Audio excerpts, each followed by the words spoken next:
So it's really important for audience engagement that we're looking right up here at the camera. Even though we're talking to each other, we're looking at the camera, Yeah. All right. Hey, everybody. It's JJ Conway. I'm here with one of my favoriteest ever co-hosts. This is the amazing Philip Wiggins. You can follow him on Twitter at WiggyD, also on Instagram at WiggyD. And today we're going to be talking about the financial impact of Coach Prime. Philip, why don't you tell everybody a fun fact about Coach Prime while I pull up the video that I want to share? Well, Coach Prime is also known as Deion Sanders, Mm-hmm. who was one of the greatest athletes of all time, arguably the best athlete of all time, who played in the MLB and in the NFL. He was an all-star in the MLB and was also a Pro Bowler, I think 8 times in the NFL. So okay. Really well, I want to just call this up. You will see this. Oh, that's right. StreamYard will not let me look at this without actually being honest. So in a second, I'm going to switch over to the screen. This is an interview that me and Roz did, not an interview, but just a discussion. I just want to go on record. Coach Prime doesn't have any receipts on me saying he wasn't going to make it. In fact, us two ladies, we were very, very pleased with him. You can find the full interview here at Fly Nubian Queen.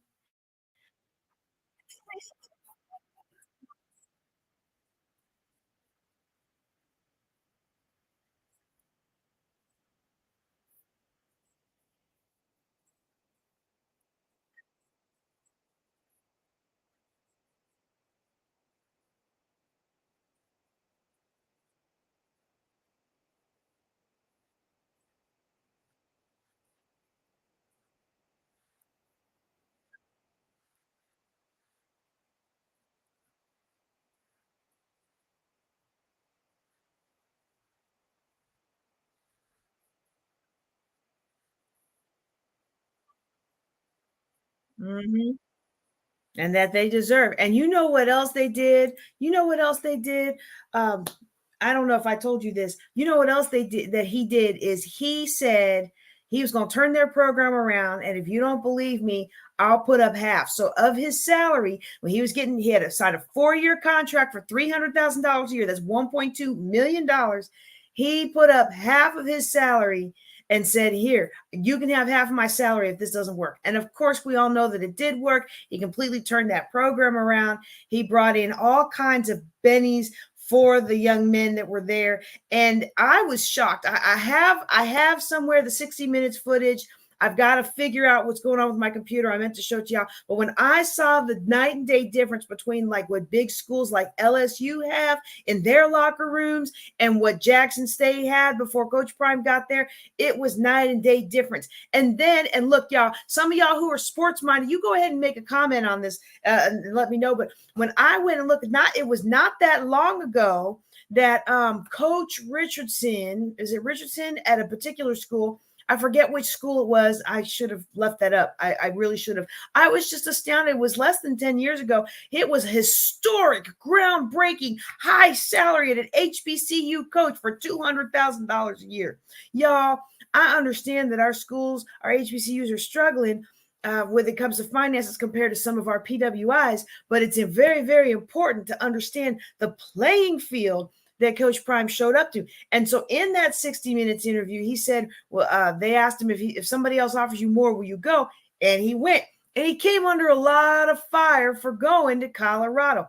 Colorado offered him a $30 million deal, about $5.5 million a year with a few bonuses and things like that. And so to me, that was very, very eye-opening, not only what he got, but how many people dogged him out for not doing more for HBCUs. And if you go to Fly Nubian Queen and you watch that full interview with me and Roz, we talk about that. We talk about the crabs in the barrel mentality. We talk about how much more he could do to help people if he was to take the higher salary. And we both came to the conclusion we support the man because we would take the money in a heartbeat and use the money to help. So now one thing that I will say, and I'm going to ask Philip to give some comments here.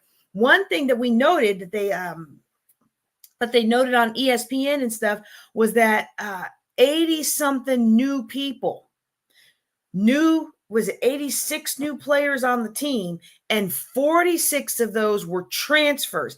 8 of those transfers came with Coach Prime from Jackson State. So one thing that we can say about Coach Prime being at Jackson State, he may have moved on to Colorado, but Jackson State still has those nice facilities. Jackson State still has the players that have been trained by him. Jackson State still has quite a few people that went there to play for him. So Philip, what do you think about that? What do you think about all this? As somebody who hopefully will be going on to college and playing football next year, what do you think about this? Well, I mean, it's a pretty cool thing. I mean, having half or your team being made up of guys who have already been under you and know how you teach, know how you play, because then in turn that can also help you get the other guys who haven't been taught by you and haven't had the experience of being coached by you. Mm-hmm. It's a really wonderful thing being able to help incorporate everybody and get everybody on board to be able to get coached by this guy who's coming in and is going to be coaching you for however long it is. Yeah. So now I don't think half of them were from him, but 8 of them were. 8 of them. But the other thing that struck me about it is there were a lot of people who said 4 days ago that they were going to flop. And it's funny because I went back to the Twitter. Well, go ahead. Go ahead. What you got to say? Okay. So, I mean, you think that the team that's being coached by one of the greatest athletes of all time is going to flop? Like, I mean, I know. I mean, some people might think, yeah, he's not. Most people might not think he's a coach or something like that. Just he plays the sports doesn't mean he can coach as well. But I mean, there's a reason he's like one of the greatest, if not the greatest athlete of all time. It's just. So wait, I want you to hang on that for just a second, because you made a comment that I think a lot of people don't understand. Because in most of our worlds, if you are a good at something, they're going to promote you to being that something, right? So help me walk through that. Why would it be that somebody could be a good player but not necessarily be a good coach? And what is the difference there? Well, I know a lot of being a coach also goes with having the confidence to be able to speak in front of a lot of people and being able to lead people and being able to get people to want to respond to what you're doing or respond to what you're trying to help them achieve. Some people can play and take instructions wonderfully, mm-hmm. but aren't able to give instructions as well to be able to help people maximize their full potential.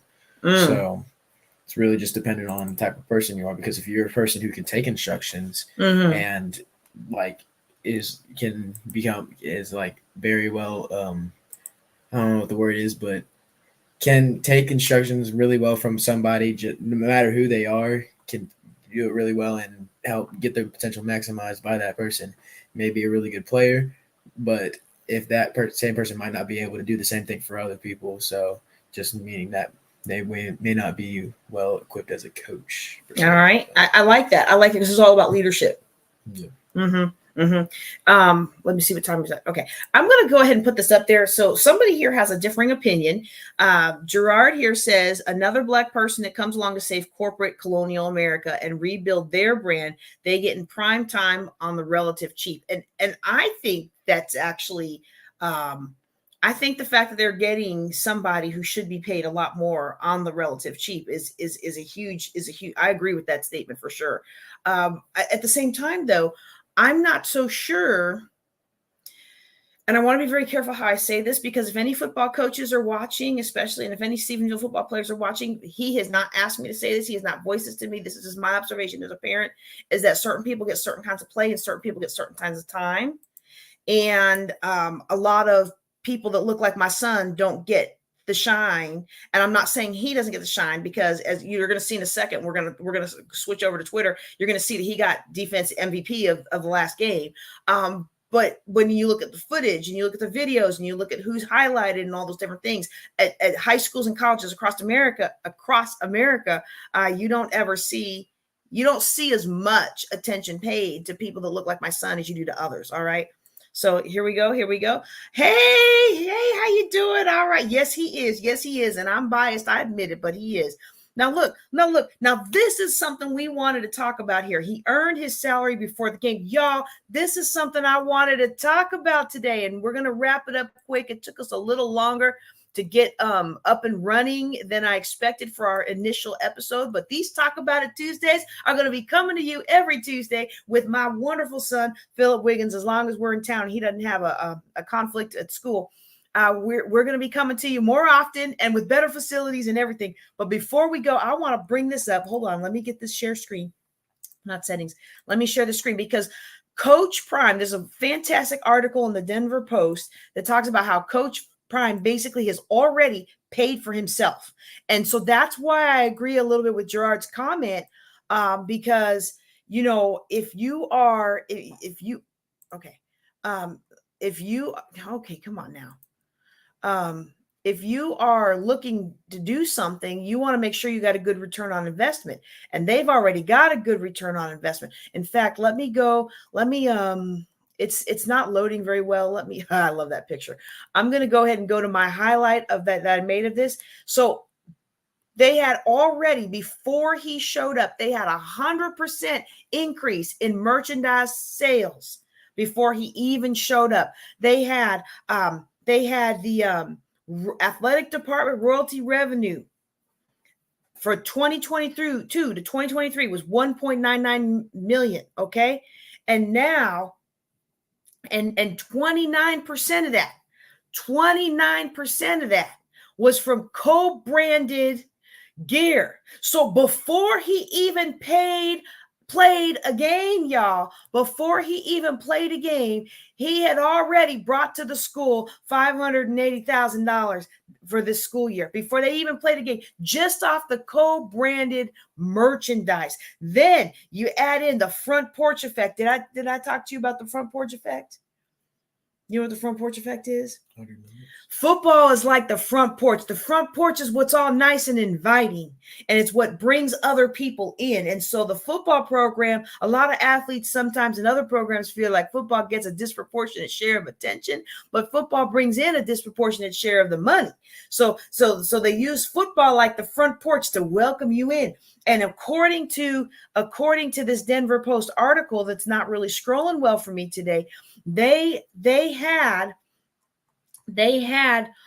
over 27% higher interest in their school just for signing him. Hadn't played a game till Saturday, y'all.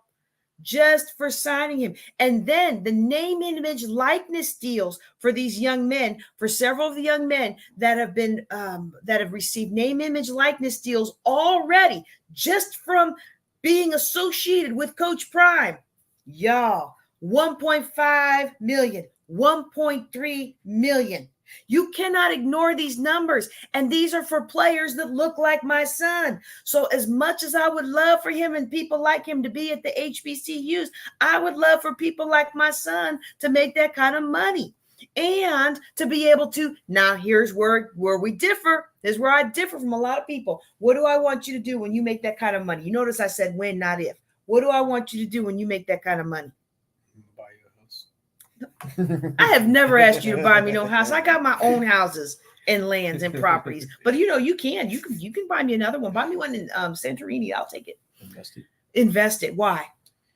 So it don't go through it because a lot of athletes go through their money really quickly whenever they get their first paycheck, and once they are retired, because not a lot of athletes make it go for many years in whatever sport they're in. They normally go for about 3, maybe 5 years. So once they're out of that, they're already left broke because they already used all their money that they had first received. So, and what does it give you if you invest that money, most of that money? I mean, of course, I want you to have some fun, not too much fun, but have some fun. What happened? More money. More money from what? Stocks and investments.